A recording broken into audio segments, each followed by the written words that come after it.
ये Q 9Q वही concentric sphere वाला ही क्वेश्चन बेटा हम लोग डिस्कस कर रहे हैं। एनर्जी ऑफ द सिस्टम पूछा जाए तो क्या होगा। तो एक बात तो आप समझो, ये बात हमने क्लास में डिस्कस करी हुई है। अगर नहीं है किसी बच्चे को याद आ रहा तो मैंने बताया था, अगर आपके स्फेरिकल कंडक्टर हो तो उसकी एनर्जी को हम लोग किससे लिखते हैं, सिंपल सा फॉर्मूला जो आता है आपका, प्लस चार्ज अगर है और इनफैक्ट अगर माइनस भी है तो उसकी एनर्जी प्लस ही होती है, और आंसर Q²/2C लिखते हैं। और C की वैल्यू 4πε लिखें अगर, तो आपका आंसर Q²/8πε आता है। तो एनर्जी ऑफ सिस्टम अगर पूछा जाए तो क्या होगा, तो आप अच्छे से देखो, इस सिस्टम की एनर्जी अगर आपको लिखनी है तो एनर्जी के पहले तो आप काउंटिंग ठीक से कर लीजिए। ये जो चार्ज आपका सरफेस पे है इसकी कुछ एनर्जी, ऑब्वियसली ये चार्ज अगर सिमेट्री के अकॉर्डिंग चलें जैसा है यहाँ पर, तो आपकी एनर्जी आ जाएगी सिंपली Q²/2C। तो आपका आंसर आ गया Q²/8πε। डन। अब ये Q है और सामने भी एक -Q आएगा और बाहर +10Q आना चाहिए।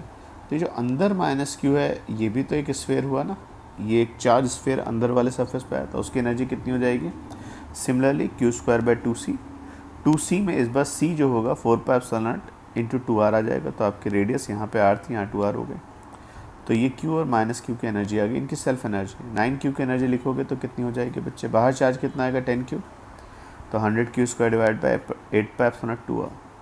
तो आप समझने की कोशिश करो, एक Q की एनर्जी, एक -Q की इनर एनर्जी और बाहर 10Q की एनर्जी। लेकिन इसके साथ साथ क्या 9Q की Q के इंट्रैक्शन की भी एक एनर्जी होगी, यस। Q जहाँ बैठा है क्या वहाँ 9Q कुछ पोटेंशियल देगा, Q जिस जगह वहाँ 9Q का पोटेंशियल कितना हो जाएगा, K × 9Q/2R। ये वैल्यूज बेटा अगर आप देखोगे तो पहली Q²/8πε, दूसरी Q²/16πε, तीसरी 100Q²/16πε और नेक्स्ट आ गया बेटा 9Q²/8πε। अगर आप इसको ठीक से लिखोगे 2 से मल्टीप्लाई डिवाइड कर दो तो इधर 18 आ जाएगा, और इधर 2 से मल्टीप्लाई कर दोगे तो 816 नीचे आ गया। तो आपका कॉमन डिनोमिनेटर बना के आंसर जो है 121 Q²/16πε is the energy. Total चारों स्टेप क्लियर है। Self inner sphere, self outer sphere inner surface, self outer sphere outer surface and interaction energy. Clear. अब कोई बच्चा ऐसा बोल सकता है कि सर यहाँ पे आपका एनर्जी तो इंट्रैक्शन की ज़्यादा होनी चाहिए थी, है ना। आप ऐसा बोलोगे सर यहाँ पे कितना आ गया -Q, बाहर 10Q। बच्चे आप ऐसा मत सोचो -Q 10Q Q, ये बहुत थिन स्फीयर है। हाँ थिक होता तो हमें सोचना पड़ता। थिनर टेक्निकली एक 9Q है, 9Q से इंटरेक्ट कर रहा हूँ। Okay done. और आपको किसी भी पॉइंट पर लेक्चर में डाउट आए तो आप नीचे कमेंट पे लिख दीजिए, I will definitely solve that query. Okay अच्छे से देखो, अगर मैं S1 क्लोज कर देता तो स्विच 1 को क्लोज कर देता तो क्या होता, तो अभी हमने थोड़ी देर पहले पढ़ा था, सारा चार्ज आउटर पे चला जाएगा। अब बेचारा अगर सारा ही चार्ज बाहर आ गया तो एनर्जी के नाम पे आपके पास केवल क्या होगी, सेल्फ एनर्जी ऑफ 10Q। 0 यहाँ हो गया, इसकी एनर्जी खत्म, 10Q बाहर आ गया, इसकी सेल्फ एनर्जी, इंट्रैक्शन एनर्जी तो खत्म ही हो गई। तो टेक्निकली जो एनर्जी पहले आपके पास 121 Q²/16πε थी, वो एनर्जी कम होकर आपकी 100 रह गई है। तो एनर्जी का लॉस होगा, चार्ज का फ्लो होगा और टेक्निकली हीट डेवलप होगी। अगर कोई पूछे कितनी हीट डेवलप होगी तो लॉस इन एनर्जी।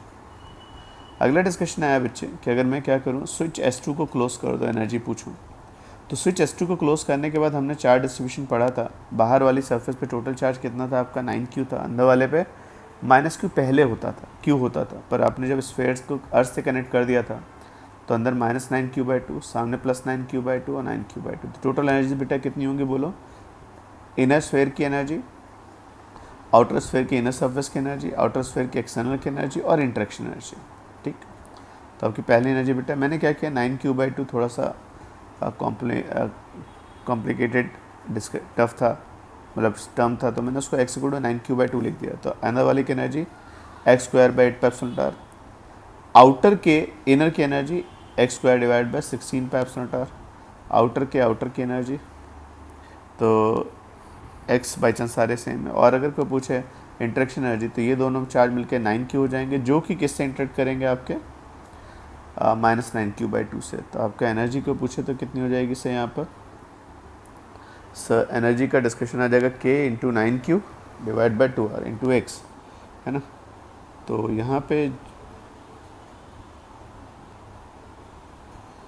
जो एनर्जी आई बच्चे, वो आप अगर अच्छे से देखोगे तो ये तीन एनर्जी तो बच्चे हमारी बिल्कुल सही है, अच्छे से लिखें। ए की वाली एनर्जी को एक बार हम लोग देख ले तो k into 9q divide by 2r into x, है ना, और x कितना था -9q/2। तो जो बाहर वाला जो 9q वाला चार्ज है वो अंदर वाले पॉइंट पे कितना पोटेंशियल देगा सब जगह, k3/2r पोटेंशियल इनटू चार्ज, और चार्ज है -9q/2, परफेक्ट। और आप सॉल्व करेंगे तो आपके पास आंसर, अगर मैं यहाँ से 2 से डिवाइड मल्टीप्लाई कर दूँ तो ये 16 हो जाएगा, और answer 4x divide by 16 π/r, 9q divide by 8 π/r, और -9q/2 लिखा तो -18q divide by this. x की वैल्यू 9q/2 थी, स्क्वायर करोगे तो आपके आंसर कितना हो जाएगा 81q²/4, तो आपका वैल्यू कैंसिल हुई और आंसर 0 आ गया। इसका मतलब जैसे मैं इसको ग्राउंड से कनेक्ट कर रहा हूँ तो इस सिस्टम की जो स्टोर्ड एनर्जी थी वो टोटली क्या हो गई, 0। तो जो लॉस एनर्जी होगा वो हीट में आएगा।